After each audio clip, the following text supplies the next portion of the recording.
can't deny that teachers do have power, or they're perceived to have a lot of power. So even if they're perceived to have power, they have power. Because if you perceive I have power, even if I don't think I do have power. You're worried about what grade I'm going to give you, um, what I'm going to say in your college recommendation, right? Um, so and as I would say that it is real, um, but I think it's handled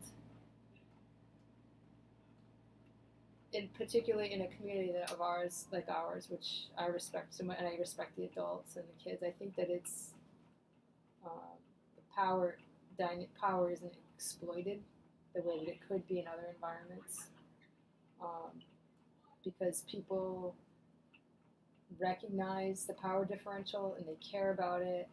They make sure, I hope, that students feel respected. But I do think that it's present on people's mind. I mean, as sort of someone who has a lot of likes to have a lot of control, I'm glad that I have that power dynamic in the classroom, right? I'm glad that I am sort of definitely not, I don't believe in that sage on the stage, much more of a facilitator, but I'm a very active facilitator. And I like that because I feel like I do have more experience than the student does.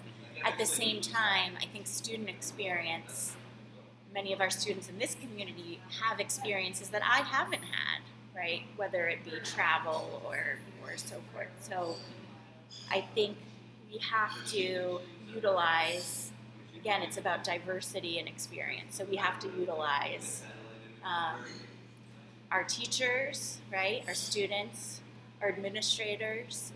And I do think that the more experience that the faculty and administration has had in terms of, number one, being in public and private education, experience is the ultimate root of discovering the truth. And diversity in experience. So I was mentioning that a little bit before. Again, I feel that, being a teacher and standing in front of the room, unless I'm always sitting in a circle and always, breaking down the barrier, if I do stand up ever really in front of the room, then there's a power dynamic that I have to consider and have to be careful about.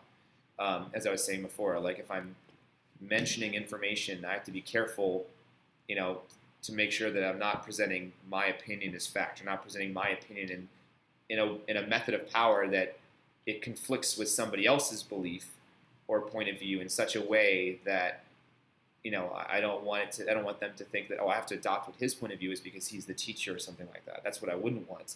I want to make sure that I'm always, if I'm presenting my perspective, that I'm, in my opinion, that I'm presenting it in that way. And I usually try to stay away from it so as to not take advantage of the power dynamic.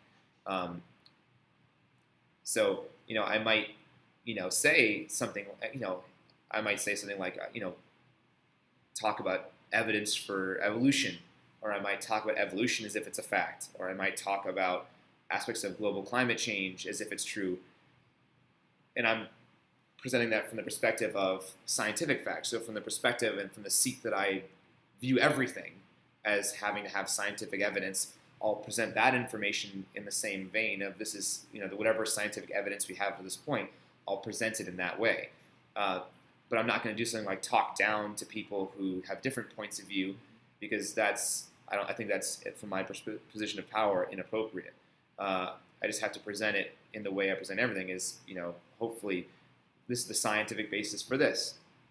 And if you have a different point of view, at least while we're in this room, that's the basis by which we present information, is with a scientific basis or background. And so, you can't just say, well, I think that's incorrect. Okay, why? Well, I just think it's incorrect.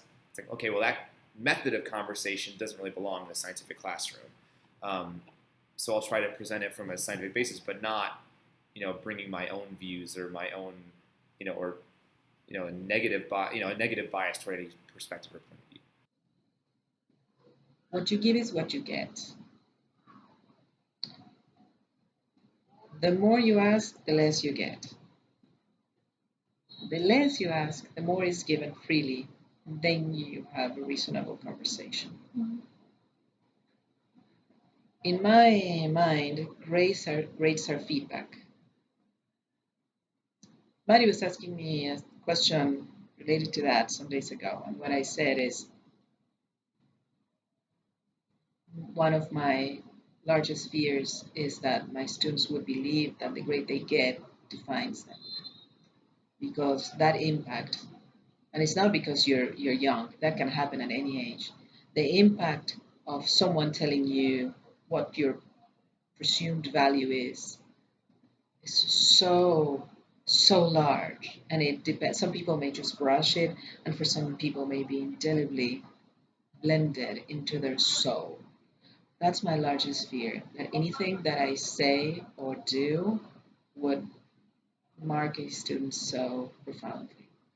And that's why I don't like that part of the power game.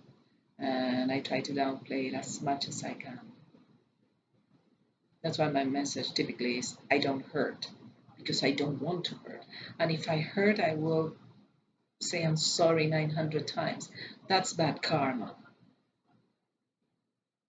There are ways of teaching that do not involve telling people what their value is.